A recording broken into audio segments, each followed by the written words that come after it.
Bom, vimos aí o trailer do filme e voltando para esse assunto, uma reportagem do Intercept Brasil de hoje revelou ainda que o deputado federal Mário Frias, enviou um áudio em 11 de dezembro de 2024 a Daniel Vorcaro agradecendo pelo apoio ao filme.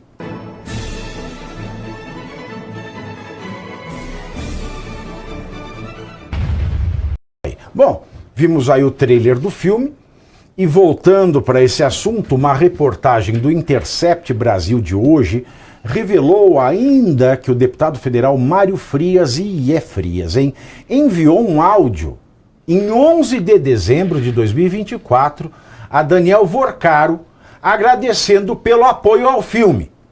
Em uma mensagem enviada por WhatsApp para Vorcaro, o deputado federal, que também é um dos produtores do filme, agradece ao banqueiro pela ajuda financeira. Vamos ouvir. Só te agradecer, meu irmão. Vamos mexer com o coração de muita gente, vai ser muito importante para o nosso país, tá? Preciso de vez em quando te falar como as coisas vão andando, tá? Ele falou meu irmão, vocês perceberam, né? Eu falei ontem que a hora que a gente viu o Ciro Gomes, todo político fala irmão. Eu acho que você chega em Brasília deve ser uma grande igreja evangélica, que todo mundo se trata como irmão. Né? É irmão pra cá, irmão pra lá, irmão daqui, irmão dacolá. Em outra mensagem, o Mário Frias, ele disse que 2026 é nosso. E frisou assim para Vorcaro, aspas, Deus te abençoe. Não bastasse falar meu irmão, falou em inglês. My brother. Hã? Não tem sonora disso aí não, alemão? Não tem. Isso foi escrito? Foi escrito, segundo o alemão. Depois, em 15 de dezembro de 2024, o Frias enviou novas mensagens para o dono do Master. Na primeira, o parlamentar enviou uma captura de tela de uma conversa com o diretor Cyrus Noroste, eu não sei falar isso desse nome aí, em que ambos trataram sobre a produção do filme. Depois de enviar o print da conversa para Vorcaro, Frias escreveu, aspas, milagres. Não vou fazer voz de Love Songs, volta aí. E fiz assim, ó, milagres só são possíveis quando há fé. Esse é um desses milagres. Vai ser a maior superprodução de uma história brasileira. Fecho aspas. Vale destacar que o Mário Frias mandou sua versão sobre o financiamento sobre o filme Dark Horse. Inicialmente, o deputado disse que Vorcaro não tinha dado um centavo para a produção. Depois admitiu o uso de recursos vindos do banqueiro. E o que eu dizia aqui todos os dias, desde que esse escândalo todo foi deflagrado, é o seguinte, o problema não é o patrocínio. Não é o patrocínio, porque patrocínio não é crime. Ah, mas o patrocinador usou dinheiro sujo. Não tem como você saber. A responsabilidade penal é individual. A não ser que o patrocinado tivesse participado do crime através do qual o patrocinador obteve recursos. O que não é o caso. Patrocínio não é crime. Ah, mas foi muito dinheiro. Não importa. O problema, o grande escândalo político disso tudo é essa série de os trapalhões que foi feito a partir daí. Vem o Flávio Bolsonaro e joga limpo, ó. Eu conversei mesmo com ele. Estava pegando patrocínio. E o Vorcaro assinou um contrato. Só que ele parou de pagar as parcelas. Foi o resumo. Aí vem o Mário Frias. Vou fazer o Mário Frias aqui.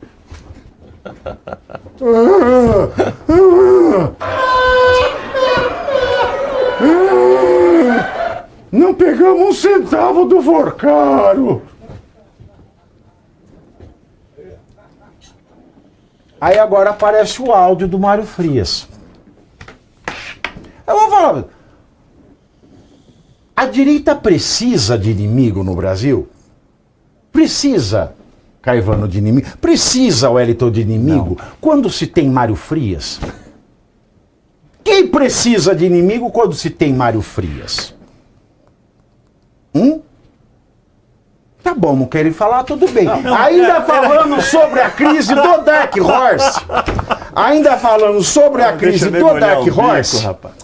O Flávio Bolsonaro visitou o Daniel Vorcaro em dezembro de 2025, logo depois da primeira prisão do dono do Banco Master pela Polícia Federal, que ocorreu no aeroporto de Guarulhos quando tentava embarcar para o exterior. A visita aconteceu na própria residência de Vorcaro, em São Paulo, quando ele já havia deixado a prisão e foi autorizado a ir para casa com algumas restrições, como o uso de tornozeleira eletrônica. E hoje, depois de uma reunião com parlamentares do PL em Brasília, Flávio confirmou a jornalistas que fez a visita a Vorcaro e informou que o objetivo era pedir explicações e exigir esclarecimentos sobre sua situação complicada. Além de colocar um ponto final nessa história, acompanhe. Aí no final de 2024, melhor, final de 2025, foi aquele áudio que todos aí ouviram, em que eu peço uma luz para saber, ter uma palavra final sobre o que vai acontecer, porque o filme já estava num grande risco do filme ser encerrado, inclusive, que seria uma grande catástrofe. E no dia seguinte em que ele foi preso. Nesse momento é que nós vimos ali que deu uma virada de chave, nós entendemos melhor que a situação era muito mais grave, e em função disso, trago aqui para vocês, eu falei lá dentro para os deputados, mas já vi que a imprensa já divulgou. Eu estive com ele mais uma vez após esse evento, quando ele passou a usar o monitoramento eletrônico, ele não podia sair da cidade de São Paulo. Eu fui sim ao encontro dele para botar um ponto final nessa história, dizer que se ele tivesse me avisado que a situação era grave como essa, eu já teria ido atrás de outro investidor há muito mais tempo e o filme não correria risco. Então foi uma grande dificuldade nesse momento arrumar outros investidores que pudessem concluir esse filme. Deixa eu falar uma coisa, porque tem gente que fica aqui, eu entendo, eu vou contar uma coisa para vocês. Se a eleição fosse hoje com os candidatos que tem, o meu voto iria para o Flávio Bolsonaro. Tá aqui, não é novidade para ninguém. Agora, eu também sou jornalista. E o meu voto não impede de eu fazer um bom trabalho. E o meu bom trabalho é falar sobre tudo sem censura. Porque o meu trabalho está acima das minhas convicções. Como jornalista, eu preciso atender às convicções do trabalho do bom jornalismo, que é trazer todos os fatos e colocá-los na mesa.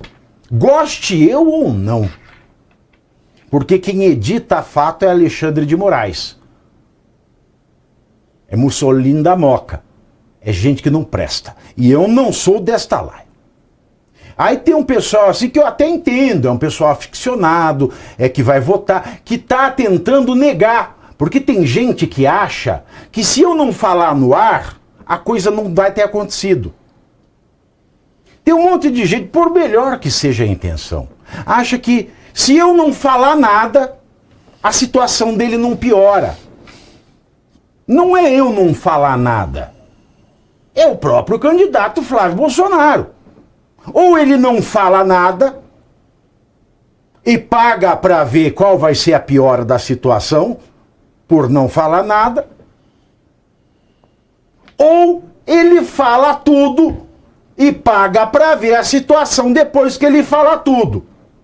Agora, situação muito pior do que não falar nada e falar tudo é essa postura que eles vêm adotando, Flávio, Eduardo, o Frias, de ficar se enroscando na corda que deram para que eles se enforquem pouco e pouco. Ah, só saiu o áudio de eu pedindo o dinheiro pro meu irmão? Meu irmão! Então eu só vou falar disso. Aí vem o outro pastel do Frias, fala, não teve nada disso. Aí um se atropela com o outro. Aí depois o Flávio fala, tá legal, não vai ter mais surpresa. Se aparecer um vídeo ou outro, eu mandando para ele filmagens aqui do set, de como tá o trabalho que ele patrocinou. Aí aparece que ele foi na casa do Vorcaro. Ele não podia ter falado isso, que ele foi na casa do Vorcaro? Lá na Globo News, quando ele foi dar entrevista, porque eu descubro as coisas pela Globo News. Porque assim, é Globo Lixo pra cá, Globo Lixo pra lá, mas na hora da entrevista é pra Globo News. Tem essa também. Aí depois não sabe porque a Globo é o colosso que é. Que é só pra Globo News. Então, meu irmão, é o que é. Foi lá na casa dele, foi fazer o quê? Por que você foi preso? É do tipo assim, what the fuck? Então nós temos aqui um empastelamento maior. E quando isso acontece, vocês me perguntam, ainda nesse assunto? Ainda nesse assunto. E provavelmente amanhã, depois de amanhã, porque amanhã, depois de amanhã, na sexta-feira, na semana que vem, vai estar aparecendo coisa nova, que nessa mania péssima que a direita tem de não responder e não falar e não jogar com a verdade. Porque o Bolsonaro Jair disse ao Flávio quando ele foi visitá-lo no dia que os áudios vazaram: trabalha com a verdade. Continua, mas trabalha com a verdade. O Flávio está continuando, mas ele não está trabalhando com a verdade a maneira que ele foi orientado pelo pai Jair Bolsonaro. E é isso que dá, não trabalhar com a verdade. E meia-verdade também é mentira. Que a meia-verdade é a pior das mentiras, porque é uma mentira mais perniciosa. E, para encerrar a introdução longa desse assunto, hoje o ministro André Mendonça autorizou uma operação policial para apurar vazamento de informações do caso Banco Master à imprensa. A medida afastou da equipe de investigadores o perito federal João Cláudio Nabas. Tomou Nabas, hein, João Cláudio? Ele é quem teria vazado informações do contrato multimilionário da Vivi. Lembra da Vivi? A Vivi Bart de Moraes, com o banco de Daniel Vorcaro. O STF divulgou nota informando que a decisão autoriza 2 mandados de busca e apreensão